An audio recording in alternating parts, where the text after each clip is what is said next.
The late afternoon sun baked the cracked pavement of Brookline Avenue as 17-year-old Lena Morris hurried down the street, her faded canvas bag bouncing against her side.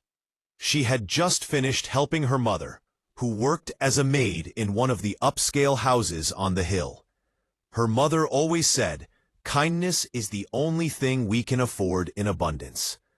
Lena lived by that rule, mostly because it was one of the few things in her life that felt within her control. She reached the bus stop just as the wind picked up, carrying the smell of roasted nuts from a nearby vendor. The bus timetable fluttered against the pole, barely hanging on. A handful of people waited. Students scrolling on phones, an exhausted delivery worker, and an elderly woman standing slightly apart from the rest. Lena noticed her immediately. The woman, dressed in an oversized beige coat, clutched a small purse like it contained her last treasure. Her hair was silver, tied neatly back, and her glasses sat crookedly on her nose. She looked nervous, almost frightened, as she stared into the small wallet in her hands. Lena's heart tugged. She stepped closer. "Ma'am, are you okay?" she asked softly. The woman looked up, startled. Her eyes were warm, yet clouded with worry. "Oh, I don't want to bother anyone," she murmured, closing the wallet with trembling fingers.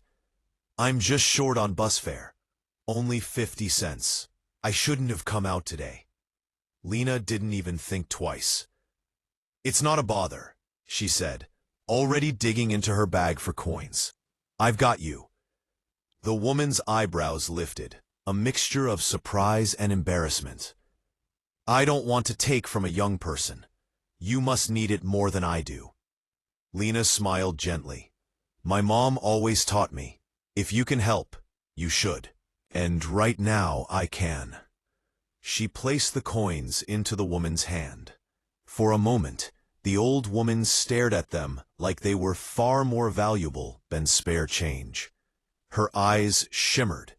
"Thank you, dear. You're very kind." The bus arrived with a groan, dust swirling up from the street. People shuffled forward. The elderly woman moved slowly, leaning on her cane.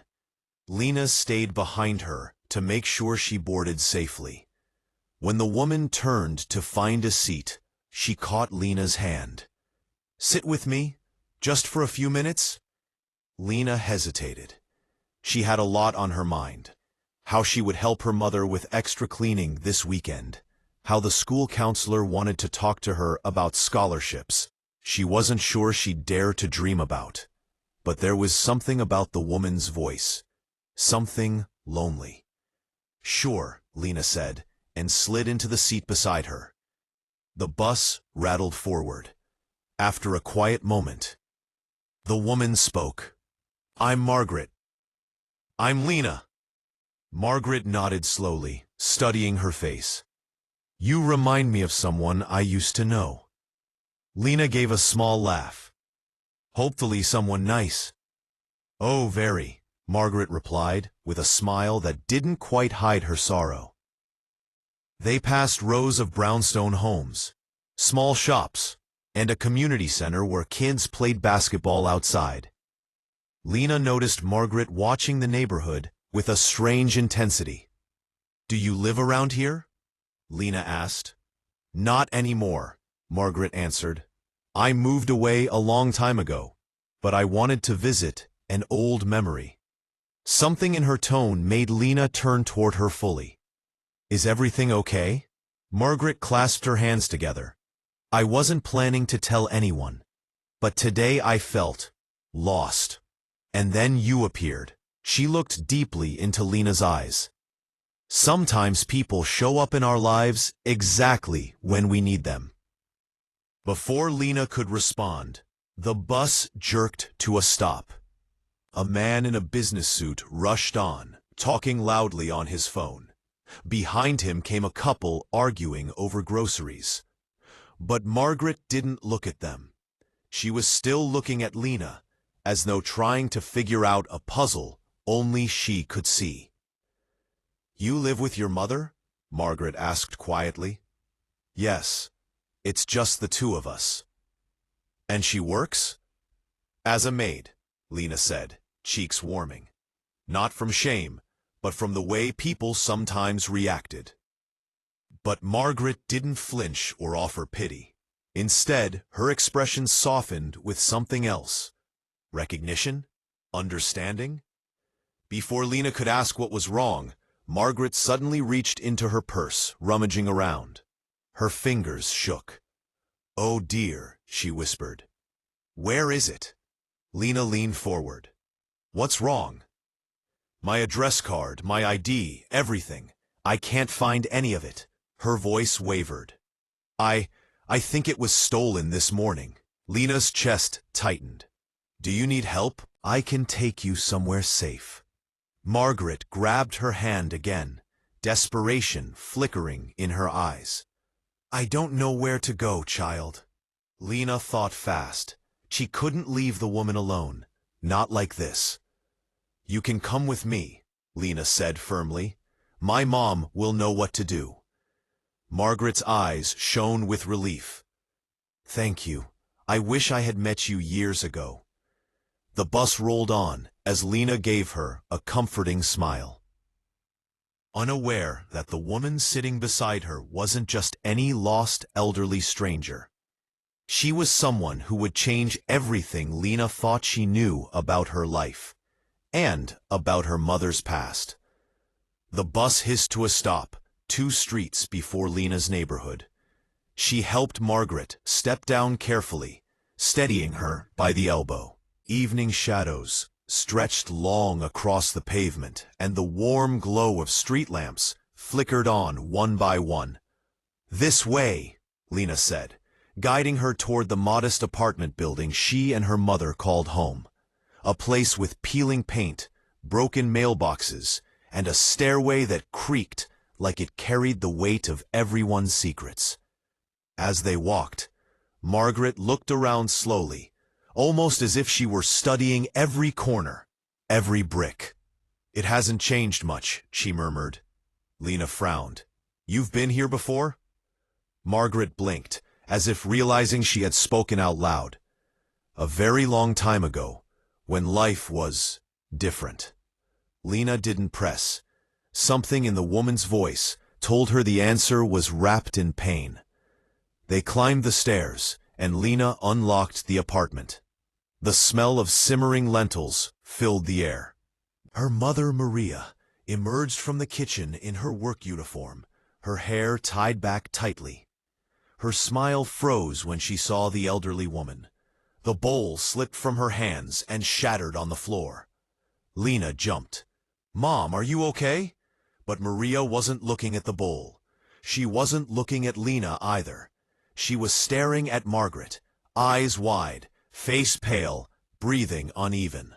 Slowly, Margaret stepped inside. "Maria," she whispered, "it's really you." Lena looked between them, confused. "You two know each other?" Her mother swallowed hard. I haven't heard that name in years." Her voice cracked. "Mrs. Whitford?" The room went silent. Lena felt her heartbeat stumble. Whitford, as in the Whitford family, one of the wealthiest in the city. Her mother used to work for them, before she abruptly quit when Lena was a baby. She never talked about it. Margaret nodded softly. "Yes, child, I am, or I was, Margaret Whitford." Her mother sank into a chair, hands trembling. "I thought you left the country. I thought—" "I did," Margaret whispered. "But I never stopped searching." Lena's head spun. "Searching? For what?"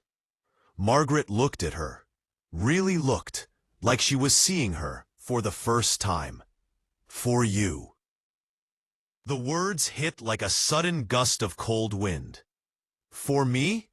Lena's voice shrank. Maria stood up quickly. "Stop! She doesn't need to know anything." Her tone was sharp, protective, desperate. But Margaret shook her head. She deserves the truth, Maria. She always did. Lena stared at them, her breath caught in her throat. Mom, what's going on? Please tell me. Maria closed her eyes, pain etched across her face. Lena, when you were born, your father was a man I could never be with. We came from different worlds. I worked in his house. I loved him, but he belonged to a wealthy family. Powerful, strict. Margaret stepped forward, her eyes glossy. My son, Daniel Whitford. The name felt heavy in the air. Lena's mouth dropped open. Are you saying my father was a Whitford? Maria wiped tears from her cheeks. Yes. Margaret continued in a trembling voice. Daniel loved your mother dearly, and he loved you before you were even born. He wanted to protect you both. But my husband, my late husband, she paused. He would never have allowed a child he didn't approve of. He threatened Maria, forced her to leave with you. Daniel tried to go after you both, but he died in an accident shortly after. A terrible, terrible accident. Maria sobbed into her hands. Lena felt her world flip upside down. All her life, she thought she came from nothing, that her mother worked herself raw because they were alone. But she had family, powerful family, who never knew she existed. Margaret stepped closer and took Lena's hands in hers. I found a letter Daniel wrote before he died. He told me everything. I searched for Maria for years, but she kept moving to stay hidden. I don't blame her. She did what she had to do to protect you. Lena looked at her mother, her heart aching. Mom, why didn't you tell me? I didn't want you to grow up feeling unwanted by the Whitfords, Maria whispered. Or worse, used by them. I just wanted you safe, loved, and free. Margaret nodded. Your mother saved your life. But now, I want to make things right. She reached into her coat and pulled out a small envelope, its edges worn from years of handling. This is Daniel's letter, she said softly. He wrote it for you. Lena took it, hands trembling. She didn't open it yet. She just held it against her chest, feeling the weight of everything she never knew. Margaret's voice broke. If you'll allow me, Lena, I want to be part of your life. I'm an old woman now. I've lost so much. But I don't want to lose you. Not when I finally found you. Maria met Lena's eyes. Fear and hope tangled together. It's your choice, sweetheart. Lena looked at both of them. Her mother, who sacrificed everything, and the grandmother she never knew she had, who had spent years searching. She stepped forward and wrapped her arms around Margaret. I don't know what the future looks like, Lena whispered, but I want to try. Margaret sobbed into her shoulder. And in that small apartment, with broken dishes still on the floor, and lentils cooling on the stove, a family that had been torn apart by fear finally began to stitch itself back together. One truth, one tear, and one embrace at a time.